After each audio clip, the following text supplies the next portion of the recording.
Crazy.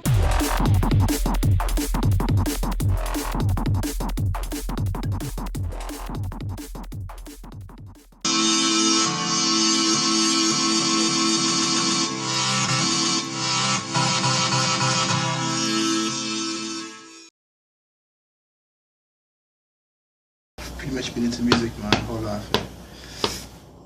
In fact, I found something really fucking cool.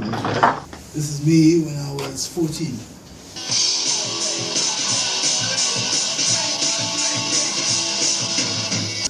But when I was in like matric or form 9 or whatever, I started messing around with like 4-tracks and drum machines and stuff like that. That was before computers in those days, you know. And then I got like a keyboard that had a sequencer inside it. You had like a little LCD screen like this and program everything like that. But obviously in those days, this is like 1994 or 5 or whatever, it wasn't like in any way like a sort of viable future to make music, you know. We were told that you had to get a job. I started working when I was about 21 for this multimedia company, and the guys there were like really creative, and they inspired me, and they basically got me into computers, because I only got into computers when I was about 20, or for this job I basically learned to use computers, and they got me into Acid, which used the computer, and yeah, it just sort of took off for me. It was really fucking amazing being able to do everything yourself, you know, in the computer, being able to make the beats and everything like that, because beforehand, you know, when you're playing in bands, it's quite difficult to like, you know, when you're working with a whole bunch of people and you kind of like want to tell everyone what to do, and it's not so cool. And at the time I was like really inspired by a guy called Kid Loco.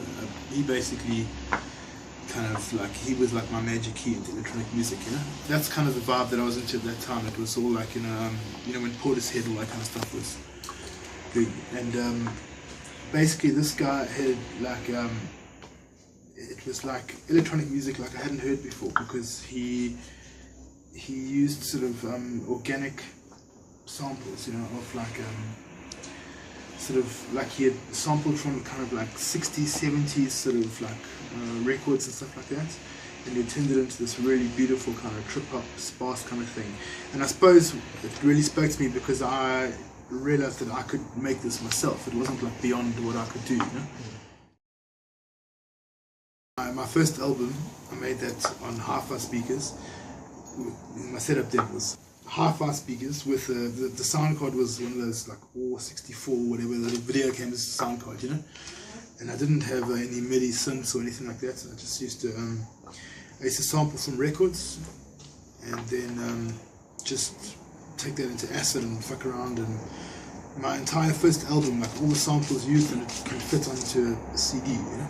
It was a really good time in making music, because you didn't have all these endless possibilities, and like it just like you kind of had an idea, and even like the soft synths and stuff like that, they weren't like they were today. They were like very rudimental, you know, but you had to understand like how to make a sound, you know. So instead of going through presets, like you think of what type of sound you want to make, and then you sculpt it, you know, like you do with an analog synth, you know.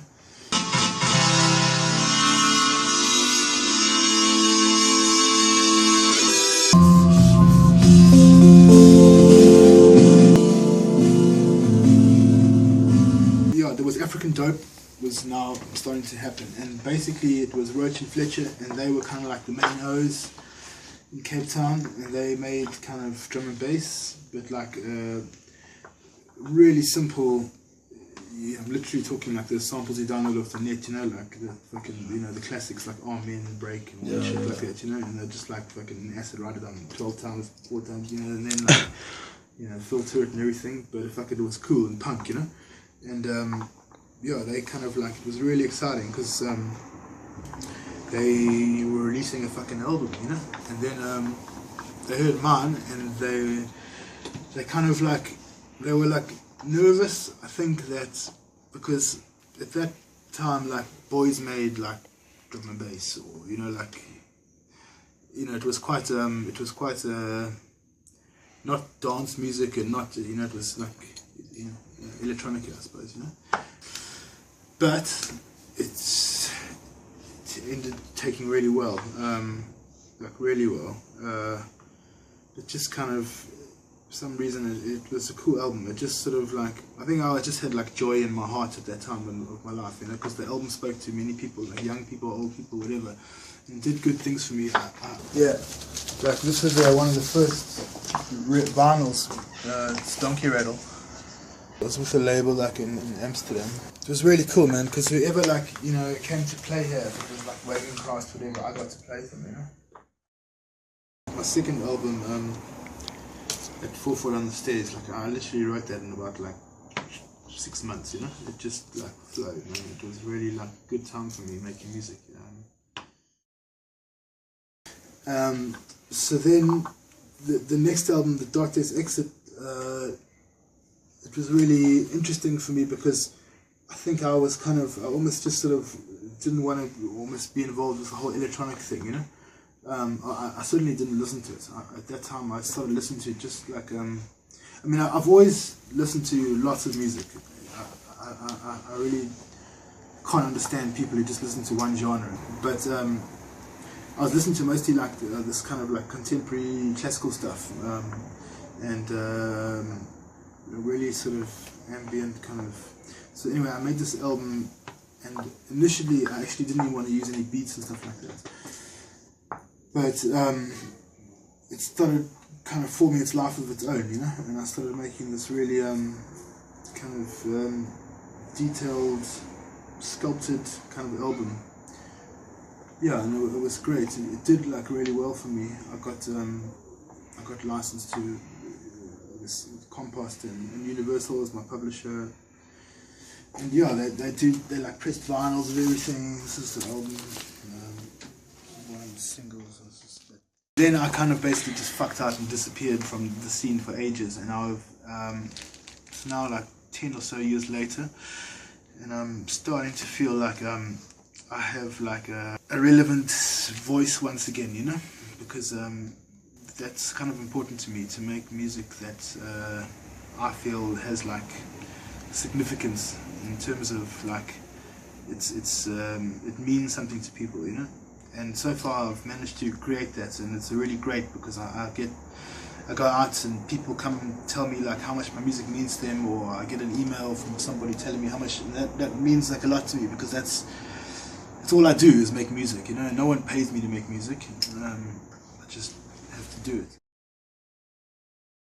I grew up in apartheid, okay, and I was like a punk from when I was young, so it was like hard, bro. You know, the other O's fucking were in the army and shit like that. We would walk down the street and in our fucking, you know, winkle pickers and shit, and we'd get like fucked up by dudes that are like 20 something, you know, because it was that whole army vibe, and everyone was like fucking violent, and it was like music was my like fucking like savior, you know. It kind of like, it made me feel like I'm not alone, you know. And it gave me like I don't know, it just meant so much to me, you know. I'd go home and I would get, like, albums used to be albums, you know, like an album was something that you would buy, you wouldn't download or whatever, you know, and you would like listen to it fucking 100 times, you know. And that's great, you know, yeah. Because you can listen to it 100 times because the music's good, you know. I like this pretty much as a keyboard. I like this the most because I program all my own sounds on it, and it's got a really nice warm sound. And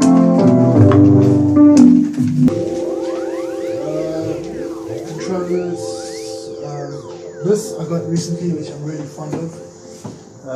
This card, it's not even too expensive, and it's really got amazing preamps and shit like that. I'm really enjoying this. It's got a lot of inputs and outputs, and I like to try and keep most of my stuff. I like to have like an audio synths, you know, and to try and like record synths in as audio as opposed to having everything as MIDI, because I find as soon as I have everything as MIDI, it never ends with my changes. You know? Am I supposed to be giving a whole life story? You fucking shit. This song is called Ding Dong Thing. As you know, there's been almost a ding-dong thing in this case. They have been appealing and we have been appealing all the time. I don't think it affects the situation, and it is unprecedented that a person has been pursued the manner in which Zuma has been pursued. As you know, there's been almost a ding-dong thing